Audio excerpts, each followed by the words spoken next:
La tour des mystères. Dans une petite ville nichée au creux d'une vallée verdoyante, se dressait une vieille tour mystérieuse.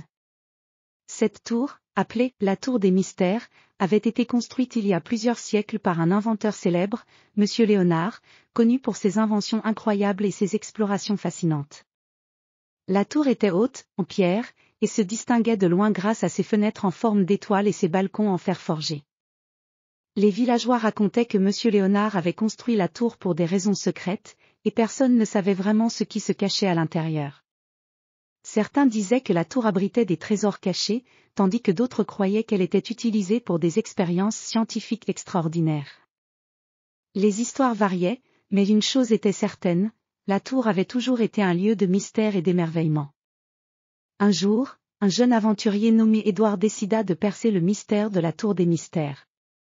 Édouard était un passionné d'histoire et de technologie, et il avait entendu parler des merveilles cachées dans la tour. Avec une carte ancienne, une lampe de poche et une curiosité insatiable, il se mit en route vers la tour. La tour se dressait majestueusement contre le ciel bleu, ses pierres grises contrastant avec le vert éclatant des arbres environnants. Édouard s'approcha de la porte en bois massive, ornée de motifs complexes et de symboles étranges. Il utilisa une vieille clé trouvée dans la carte pour ouvrir la porte, qui émit un grincement sinistre en s'ouvrant. À l'intérieur, la tour était aussi impressionnante que l'extérieur. Les murs étaient recouverts de cartes anciennes, de schémas d'invention et de portraits de M. Léonard. La lumière du soleil passait à travers les fenêtres en forme d'étoile, créant des motifs lumineux sur le sol en pierre. Édouard monta les escaliers en colimaçon, chaque marche craquant sous ses pas, et arriva à la première plateforme. La première plateforme était une grande salle remplie de divers instruments scientifiques et gadgets étranges. Des horloges, des cadrans solaires, et des machines à vapeur étaient dispersées dans la pièce, donnant un aperçu de l'ingéniosité de M. Léonard.